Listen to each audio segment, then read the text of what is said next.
बातमीचा सातबारा आहे बातमीपत्र। बातमीपत्राच्या सुरुवातीलाच बातमी एका सरपंचाच्या बनावाची। होय, धाराशिव जिल्ह्यातील मेसाई जळगावचे सरपंच नामदेव निकम हल्ला प्रकरणात मोठा ट्विस्ट आलाय। बंदूक परवाना मिळवण्यासाठी सरपंच नामदेव निकम यांनी स्वतःवरच हल्ल्याचा बनाव केलाय। पोलीस तपासात मोठी ही माहिती समोर आली आहे। फिर्यादी सरपंच नामदेव निकम आणि साक्षीदार प्रवीण इंगळे यांना विश्वासात घेऊन पोलिसांनी चौकशी केल्यानंतर त्यांनी हल्ल्याचा बनाव केल्याचं अखेर कबूल केलंय। 26 डिसेंबरला सरपंच नामदेव निकम यांच्यावर चौघांनी हल्ला केल्याची घटना घडली होती आणि हा सगळा बनाव असल्याचं आता तपासात निष्पन्न झालंय। बंदुकीचं लायसन मिळावं यासाठी हा सगळा बनाव रचण्यात आला होता। एकीकडे बीडमधलं सरपंच प्रकरण गाजतंय। बीडमधल्या बंदूक परवान्यांची चर्चा होतीये। जे लायसन्स देण्यात आलेत त्यावरून प्रचंड राजकारण रंगताना पाहायला मिळतंय आणि अशातच बंदूक परवानाच मिळवण्यासाठी सरपंचानं हा बनाव रचल्याचं समोर आलंय। 4 अज्ञात इसमांनी 2 व्हीलरवर पाठीमागून येऊन हल्ला केला आहे आणि त्या हल्ल्याचं स्वरूप असं त्यांनी सांगितलं होतं की त्यांच्या गाडीवर सर्वप्रथम मांडी टाकली, त्यानंतर दगड मारले आणि नंतर गाडीमध्ये पेट्रोल टाकून त्यांच्यावर हल्ला करण्याचा प्रयत्न केला। कबूल केलेला आहे की त्यांनी हा बनाव केला होता आणि हा बनाव त्यांना आत्मसंरक्षणासाठी वेपन लायसन्स म्हणजे शस्त्र परवाना पाहिजे होता आणि त्या शस्त्र परवाना मिळवण्यासाठी त्यांनी हा बनाव केला आहे असं कबूल केलेलं आहे। या बातमीकडे देवतारी त्याला कोण मारी या म्हणीचा प्रत्यय कोल्हापुरात आलाय। कसबा बावड्याच्या पांडुरंग उल्पेंच्या अंत्यविधीची तयारी करत असतानाच ते पुन्हा जिवंत झाले। पांडुरंग उल्पे हे वारकरी आहेत। हरिनामाचा जप करत असतानाच त्यांना हृदयविकाराचा झटका आला। डॉक्टर्सनी त्यांना मृत घोषित केलं। नातेवाईकांनी अंत्यविधीची तयारीही केली। मृतदेह ॲम्ब्युलन्समधून घरी आणताना स्पीड ब्रेकरचा धक्का बसला आणि पांडुरंग तात्यांच्या बोटाची हालचाल झाली। 15 दिवसांच्या उपचारांती ते पुन्हा नव्या दमानं आता घरी परतले।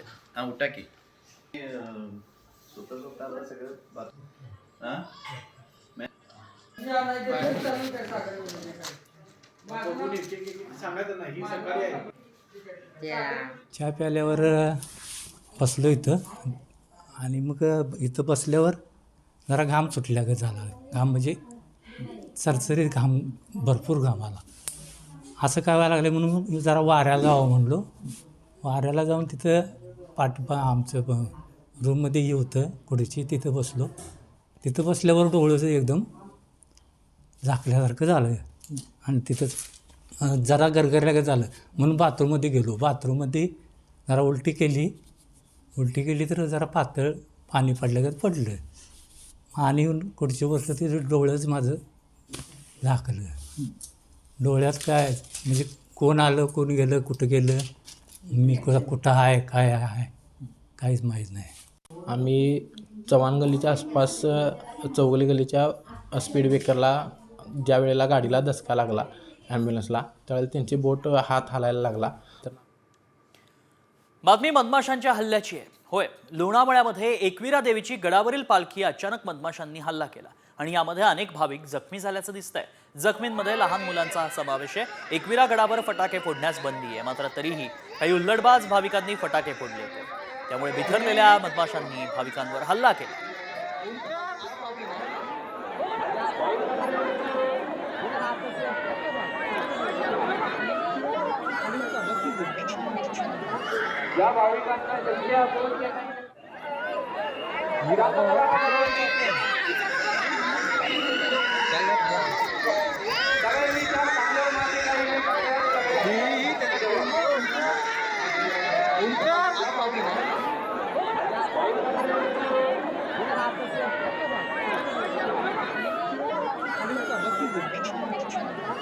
या भाविकांना शक्य असून लाडकी बहीण योजनेसंदर्भात आता एक मोठी बातमी समोर येते। बहिणीकडे आता कार आणि नोकरी असेल तर ती बहीण लाडकी ठरणार नाही, कारण सरकारनं लाडक्या बहिणींच्या अर्जाची छाननी करायला सुरुवात केली आहे। यामध्ये कुणाकडे 4 चाकी असल्यास तो अर्ज बाद केला जाणार आहे। तसंच 2.5 लाखांचं उत्पन्न असणाऱ्यांनाच केवळ योजनेचा लाभ मिळेल। असं असलं तरी ही छाननी सरसकट होणार नाही असं मंत्री तटकरे यांनी सांगितलंय। या योजनेत काय नियम असतील पाहूया। 2.5 लाखाच्या खाली उत्पन्न असलेल्यांनाच लाभ मिळेल। 2 अर्ज केले असल्यास एकच अर्ज पात्र ठरेल।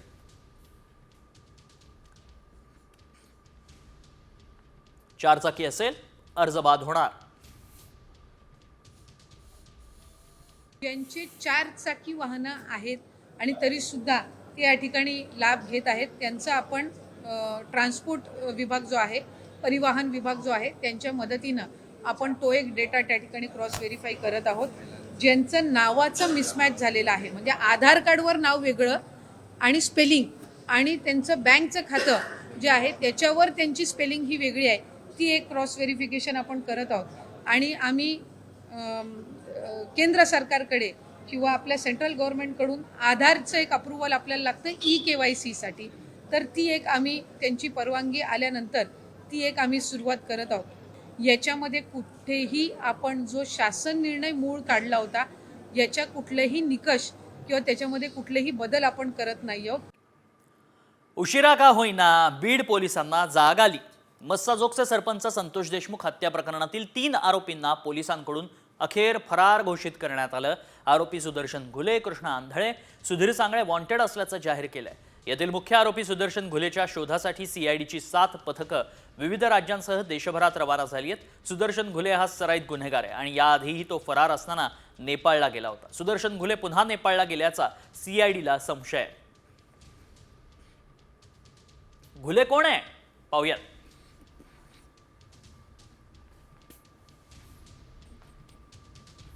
सुदर्शन घुले हा ऊसतोड मुकादम म्हणून काम करायचा. उचल घेऊन कामाला न आलेल्या मजुरांकडून वसुली करायचा. सुदर्शन घुलेवर यापूर्वी देखील जीवे मारण्याचा प्रयत्न, रस्त्यात अडवून मारहाण केल्याच्या गुन्ह्याची नोंद आहे. ऊसतोड मजूर मुकादम म्हणून काम करत असताना विष्णू चाटेशी त्याची ओळख झाली. वाल्मिक कराडचा निकटवर्तीय म्हणून केज तालुक्यात दहशत.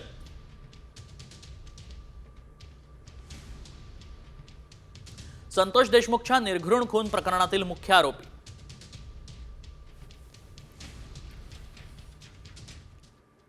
दरम्यान वाल्मिक कराडला अटक झाली मात्र त्याला VIP ट्रीटमेंट दिली जात असल्याचा संशय आता व्यक्त करण्यात येतोय. त्याला कारण ठरलंय बीडमधल्या पोलीस स्टेशनमध्ये मागवलेल्या पलंगाचं. ज्या पोलीस स्टेशनमध्ये वाल्मिक कराडला ठेवलंय तिथंच हे पलंग मागवण्यात आलेत. मात्र विशेष बाब म्हणजे काल 5 पलंग आणले होते, ते आज फक्त 4च पलंग दिसत आहेत. त्यामुळे तो एक पलंग वाल्मिक कराडला दिला का याची खमंग चर्चा बीडमध्ये सुरू झाली आहे. न पाहता केवळ प्रसिद्धी मिळवण्याकरता हे जे काही बोललं जातं त्यांना केवळ प्रसिद्धी पाहिजे. पोलिसांनी स्पष्ट केलं, ॲडिशनल पोलीस कुमक तिथे आलेली आहे, ॲडिशनल पोलीस कॉन्स्टेबल त्या ठिकाणी आले आहेत. त्यांना काय जमिनीवर झोपवायचं? त्यांच्याकरता आणलेले कॉट आहेत. पण काही लोकांना प्रसिद्धीची हाव असल्यामुळे ते कोणी म्हणतं एन्काउंटर होणार, कोणी म्हणतं अजून काय होणार, ही प्रसिद्धीची हाव आहे, बाकी काहीच नाही आहे. तिकडे सरपंच हत्या प्रकरणातील आरोपी वाल्मिक कराडवरून काँग्रेस आमदार विजय वडेट्टीवार आणि मंत्री धनंजय मुंडेंमध्ये चांगलीच जुंपली आहे. मोठ्या आकाला वाचवण्यासाठी लहान आकाचा एन्काउंटर होऊ शकतो, खळबळजनक दावा विजय वडेट्टीवारांनी केला. तर मुंडेंनी पलटवार केला आणि राजीनामा देणार नाही असं ठणकावून सांगितलं.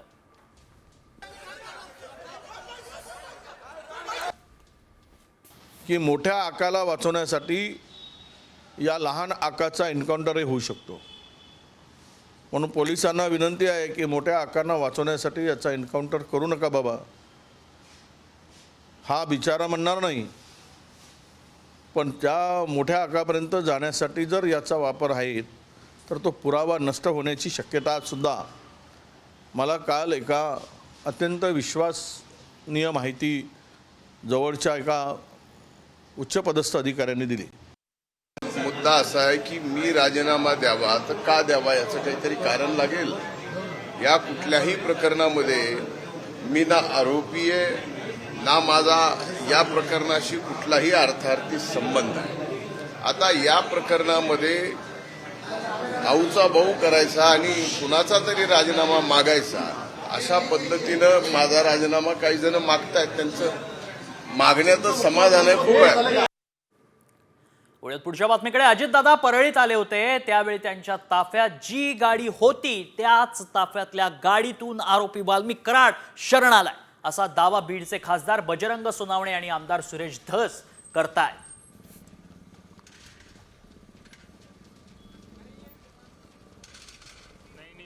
जी गाडी शरण येण्यासाठी वाल्मिकनं वापरली, वाल्मिक कराडनं वापरली, तीच गाडी ताफ्यातली गाडी असल्याचा आता आरोप करण्यात आलाय. हा आरोप केलाय तो बीडचे खासदार बजरंग सोनावणे आणि आमदार सुरेश धस यांनी. त्यामुळे अनेकांच्या भुवया आता उंचावल्या.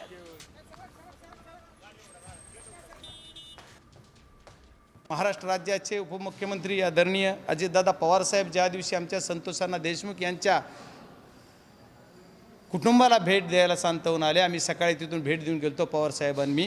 त्याच्यानंतर ज्या दिवशी ते आले, शनिवारी 16 तारीख होती बहुतेक, 16 तारखेला शनिवारी, त्या दिवशी त्यांच्या ताफ्यामध्ये असणारी गाडी जी होती त्याच गाडीमध्ये हा आरोपी तिथं जाऊन सलेंडर होतोय. याचा अर्थ काय? आका मोठ्या आकांच्या बरोबर सगळीकडे होते, म्हणून मग अजितदादांच्या ताफ्यात तीच गाडी असणार, तीच गाडी सरेंडर करायला होती आणि तीच गाडी भेटायला म्हणून केज पोलीस स्टेशनला गेली होती. आणि त्या गाडीचा मला वाटतं काळ्या कलरची गाडी आहे, पांढऱ्या कलरची, ही पांढऱ्या कलरची गाडी गेलेली आहे. वाल्मिक कराड धनंजय मुंडेंच्या शपथविधीला नागपुरात होता असा दावा बीडचे खासदार बजरंग सोनवणे करतायत. कराडवर गुन्हा दाखल होऊनही पोलिसांनी दुर्लक्ष केल्याचा आरोपही सोनवणेंनी केलाय.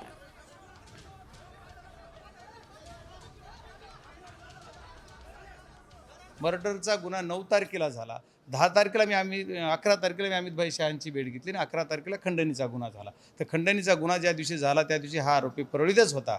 आणि त्याच्यानंतर 12 तारखेला जिम्मेदारीने सांगतो, पोलीस यंत्रणा का झाकवती म्हणजे का लपवती का माहीत नाही आहे, पण 12 तारखेला मला असं कळतं आहे की पोलीस यंत्रणेची ह्या आरोपीची भेट झाली. ज्या नेत्यांसोबत हे काम करतात त्या नेत्यांच्या ऑफिसला, तरी पण पोलीस यंत्रणेनं त्यांना का अटक केली नाही. 15 तारखेला शपथविधी मंत्रिमंडळाचा झाला, त्या दिवशी हा आरोपी नागपूरमध्ये होता. बऱ्याच जणांनी सांगितलं, आपण पण सांगितलं, कोणी सभागृहात सांगितलं, मग त्याला 15 तारखेला पण अटक केली नाही. आणि आता बीड जिल्हा सोडून इतर ठिकाणी वाल्मिक कराडची चौकशी करण्याची मागणी विधान परिषदेचे विरोधी पक्षनेते अंबादास दानवे करतायत. वाल्मिक कराडला केज येथील तुरुंगात ठेवण्यात आलं, त्यावर दानवेंनी सवाल उपस्थित केलेत.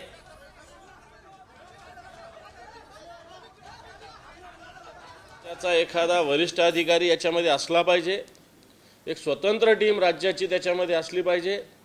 आणि हा खटला केजच्या ऐवजी बीड जिल्हा सोडून मग संभाजीनगर असेल, पुणे असेल, नगर असेल, इतरत्र चालवला पाहिजे. कारण ज्या ठिकाणचे पोलीसच आरोपीबरोबर बसतात उठतात, ज्या ठिकाणचे पोलीस तपास करायला तयार नाही आणि अशाच पोलिसांकडे पुन्हा एकदा तपास दिला तर मला वाटतं हे सगळं काही स्टोरी रायटिंग व्यवस्थित केलेली आहे. मंत्रिमंडळातून मुंडेंची विकेट काढून भुजबळांना घेतलं जाईल असा दावा विजय वडेट्टीवार करतात. सरपंच हत्या प्रकरणी मुंडेंवर आरोप असूनही अजितदादा शांत म्हणजे कुछ तो गडबड है असा टोला वडेट्टीवारांनी आता लगावलाय.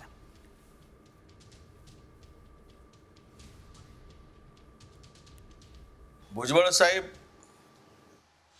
मला वाटतं की त्यांच्यापाशी फार काही पर्याय नाही. कदाचित अजितदादांच्या चुप्पीवरून मुंडेची विकेट काढून टीममध्ये भुजबळांचा समावेश करण्याची शक्यता किंवा विचार अजितदादांच्या डोक्यात आहे का, हा प्रश्न गेल्या 4 दिवसापासून आम्हाला 5 दिवसापासून पडतोय. आणि आता बातमी भुजबळांसंदर्भातलीच, कारण काही दिवसांपूर्वी मंत्रिपदावरनं बंडाच्या भूमिकेत असलेले भुजबळ परदेशातनं परतताच थंड झाले की काय अशा चर्चा रंगल्या. मंत्रिपदाबाबत फडणवीसांची चर्चा झाली नसल्याचं भुजबळांनी स्पष्ट केलं. तसंच सरपंच हत्या प्रकरणामुळे धनंजय मुंडेंच्या राजीनाम्याची मागणी होतीये. हे मंत्रिपद भुजबळांना मिळणार असं बोललं जातं. मात्र यावर बोलताना दुसऱ्यांचं काढून आपल्याला द्यावं हे पटत नसल्याचं भुजबळांनी स्पष्ट केलंय. मला त्यांनी मंत्रिपद वगैरे काय बोललं नाही की ठीक आहे 7-8-10 दिवस थांबा, आपण नंतर चर्चा करू, एवढं ते म्हणालेले आहेत. ते काही मला मंत्री करणार किंवा आणखीन काय करणार असं काहीही म्हणालेले नाही. आणि मी तसं तुम्हाला कधी सांगितलेलं नाही.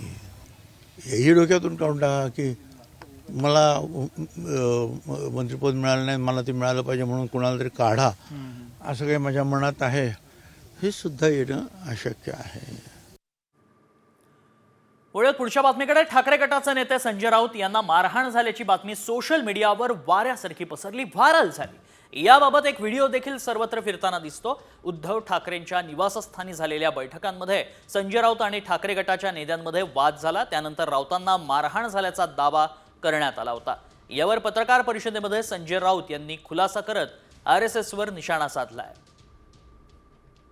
हे वाल्मिकी कराड प्रकरण असेल, धनंजय मुंडे प्रकरण असेल, सोमनाथ सूर्यवंशी प्रकरण असेल, मग हे या सगळ्या टोळ्या पेड पैशांच्या जीवावर कामाला लावतात आणि मग कधी शिवसेनेविषयी बोला, मग कधी याच्याविषयी बोला, कधी संजय राऊतांविषयी बोला. मी त्यांना पुरून उरणारा माणूस आहे आणि उरलेलो आहे. त्यांच्या छाताडावर पाय देऊनच मी पुढे जाणार आहे सगळ्यांच्या. मी त्यांना भीती आहे. माझे पाय मजबूत आहे, जमिनीवर आहेत शिवसैनिक म्हणून. इकडे तिकडे हलत नाहीत माझे पाय. तुम्ही किती माझ्यावरती हल्ले करा, तुम्ही मला तुरुंगात टाकून झालं, मला मारण्याचे प्रयत्न झाले, माझ्या बदनाम्या करण्याच्या मोहिमा राबवल्या, आता नवीन जर राबवणार असाल तर आनंद जरूर घ्या. मी आणि उद्धव ठाकरे आम्ही एकाच नाण्याच्या दोन बाजू आहोत. उद्धव ठाकरेंची साथ सोडणार नाही, मी बाळासाहेबांचा निष्ठावंत शिवसैनिक आहे, असं स्पष्टीकरण अखेर माजी आमदार राजन साळवेंनी दिलंय. त्यांनी भाजप किंवा शिंदे गटात प्रवेशाच्या अफवा असल्याचंही म्हटलं. ठाकरे गटात राजन साळवी नाराज असल्याची चर्चा रंगली. मी नाराज आहे, मी भाजपच्या वाटेवरती आहोत, शिंदे गटाच्या वाटेवरती आहोत, तसं काही नाही. मी माझ्या मतदारसंघातल्या विविध रोजच्या कार्यपद्धतीवरती माझं मार्गक्रमण सुरू आहे आणि म्हणून अशा तऱ्हेच्या ह्या बातम्या निश्चितपणे अफवा आहेत असं माझं या ठिकाणी आपल्या माध्यमातून मला संपूर्ण आमच्या जनतेला आणि शिवसेनेला सांगायचं आहे. हा निष्ठावंत सैनिक बाळासाहेबांचाच राहणार याबद्दल कुठची माझ्या मनामध्ये शंका नाही. पालकमंत्री पदाबाबत अजून घोषणा करण्यात आलेली नाही. मात्र त्याआधीच केंद्रीय मंत्री नितीन गडकरींनी महसूल मंत्री चंद्रशेखर बावनकुळे नागपूरचे पालकमंत्री होणार असल्याचं वक्तव्य केलं. बावनकुळेंच्या नावाची मुख्यमंत्री घोषणा करणार असल्याचंही ते म्हणाले. पालक मंत्री अपने पालक मंत्री अभी बने नहीं है, बनेंगे, पर हमारे महसूल मंत्री जो है यही बनने वाले हैं, पर इसकी घोषणा मुख्यमंत्री करेंगे. तो चंद्रशेखर बावनकुळे जी हमारे महसूल मंत्री है, क्योंकि वो पहले पालक मंत्री थे तो हमारे मुंह में वो पालक मंत्री नाम बैठ गया. आता एक मोठी बातमी आहे, कारण कोकण रेल्वेचं दुहेरीकरण व्हायला हवं असं खासदार सुनील तटकरे यांनी म्हटलंय. कोकण रेल्वेच्या दुहेरीकरणासाठी रेल्वे मंत्र्यांकडे पाठपुरावा करणार असल्याचं तटकरेंनी सांगितलं. कोकण रेल्वेचं विलिनीकरण व्हावं असंही तटकरे म्हणतायत. माझ्या माहितीप्रमाणे रत्नागिरीपर्यंत दुहेरीकरण झालंय, डबलिंग वीरपर्यंत. तर मग वीर ते रत्नागिरी दुहेरीकरण घ्यावंच लागेल. त्यासाठी मी स्वतः रेल्वे मंत्र्यांच्या जवळ बोलेन, कारण ते आवश्यक आहे. मी विद्युतीकरण झालंय, इलेक्ट्रिफिकेशन, पण दुहेरीकरण झालं नाही. So I was little bit confuse to say. पण त्याच्याही बाबतीमध्ये पाठपुरावा करावा लागेल, कारण आता दूर पल्ल्याच्या खूप गाड्या या मार्गावरनं सुरू असल्यामुळे अशा दुहेरी मार्गाची आवश्यकता आहे. त्याच्यासाठी प्रयत्न नक्की त्या ठिकाणी केला जाईल. त्याचाच एक भाग म्हणून कोकण रेल्वे आता विलिनीकरण करणं हा त्याच्यातला एक पर्याय आहे. MPSC परीक्षा देणाऱ्या विद्यार्थ्यांसाठी आता एक महत्त्वाची बातमी आहे, कारण MPSC परीक्षेच्या वयोमर्यादेत 1 वर्षाची वाढ करण्यात आली आहे. त्यानंतर आता परीक्षेत देखील पुढे ढकलण्यात आले आहेत. 5 जानेवारीला होणारी MPSC गट ब परीक्षा 2 फेब्रुवारीला होईल. 2 फेब्रुवारीला होणारी गट क ची परीक्षा 4 मे रोजी होणार आहे. MPSCनं विद्यार्थ्यांना वयोमर्यादेत 1 वर्षानं वाढ केली आहे. त्यामुळे हजारो विद्यार्थ्यांना दिलासा मिळाला आहे. वयोमर्यादेमुळे अपात्र ठरलेल्या विद्यार्थ्यांना 6 जानेवारीपर्यंत अर्ज करता येतील. 5 जानेवारीची महाराष्ट्र गट ब राजपत्रित परीक्षा 2 फेब्रुवारीला होणार. 2 फेब्रुवारीला होणार होती ती परीक्षा 4 मे रोजी होणार. गट क सेवापूर्व परीक्षा. वयोमर्यादेमुळे अपात्र ठरलेल्यांना 6 जानेवारीपर्यंत अर्ज करता येतील. ऑनलाईन परीक्षा शुल्क भरण्यासाठी 6 जानेवारीची अंतिम मुदत आहे. अमरावती, छत्रपती संभाजीनगर, नागपूर, नाशिक, नवी मुंबई, पुणे या परीक्षा उपकेंद्रांवर प्रवेश. वळूयात पुढच्या बातमीकडे. एसटीच्या चालक वाहकांसाठी आता एक मोठी बातमी, खुशखबर. एसटीच्या चालक आणि वाहकांना प्रोत्साहन भत्ता मिळणार आहे. 31 जानेवारीपर्यंत प्रायोगिक तत्वावर हा प्रोत्साहन भत्ता देण्यात येईल. वाढीव उत्पन्नावर चालक आणि वाहकांना कमिशन मिळेल. चालक आणि वाहकांनी निर्धारित उत्पन्नापेक्षा वाढीव उत्पन्न आणलं तर त्यापैकी 20% रक्कम प्रोत्साहन भत्ता म्हणून रोखीनं देण्यात येईल. सोलापूर पुणे ड्युटीचं उद्दिष्ट 10,000 रुपये. समजा चालक वाहकांनी 12,000चं उत्पन्न मिळवलं तर उद्दिष्टांपेक्षा 2,000 रुपये जास्त उत्पन्न मिळालं. वाढीव 2,000च्या उत्पन्नावर 20% म्हणजेच किती, 400 रुपये भत्ता. चालक आणि वाहकाला त्यापैकी प्रत्येकी 200 रुपये मिळतील. बातमी एका भीषण अपघाताची आहे, कारण केरळमधनं ही दृश्य समोर आली आहेत. केरळच्या कन्नूरमध्ये स्कूल बसचा भीषण अपघात घडलाय. पुलावरनं उतरताना स्कूल बसवरचं नियंत्रण सुटलं चालकाचं आणि ही बस अक्षरशः उलटली आहे. यात एका विद्यार्थिनीचा मृत्यू झालाय तर विद्यार्थी 14 जखमी झालेत. चालकाचं नियंत्रण सुटल्यानं बसचा अपघात घडलाय.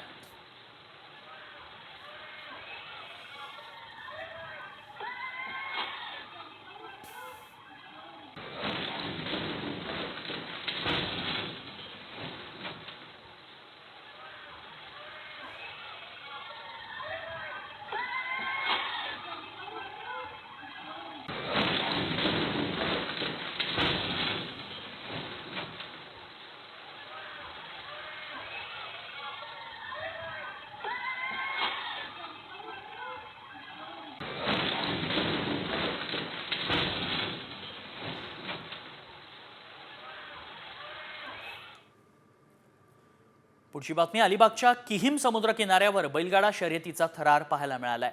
या बैलगाडा शर्यतीमध्ये सुमारे 135 बैलगाड्यांनी सहभाग घेतला.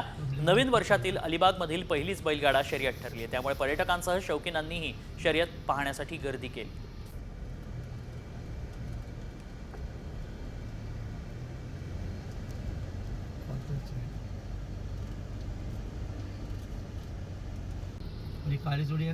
बैलगाडा शर्यतीचा थरार समुद्रकिनारी पाहायला मिळाला.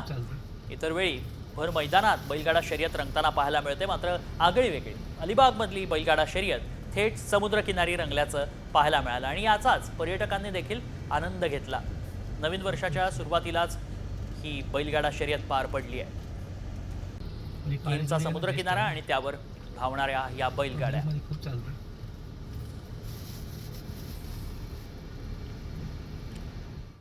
तापमान वाढ झाल्यानं जर का स्वेटर्स कपाटात ठेवले असतील तर ते पुन्हा बाहेर काढा, कारण पुढच्या 4 दिवसात थंडीचा जोर पुन्हा वाढणार आहे. येत्या काही दिवसात किमान तापमानाचा पारा 15 अंशांहून खाली येण्याची शक्यता आहे. पुढच्या 24 तासात राज्यातल्या तापमानात चढ उतार अपेक्षित आहेत. मध्य महाराष्ट्रासह कोकण किनारपट्टीवर याचा परिणाम जाणवणार आहे. मुंबई शहर आणि उपनगरांमध्ये मात्र किमान तापमानात वाढ नोंदवली जाईल असा अंदाज हवामान विभागानं वर्तवला आहे.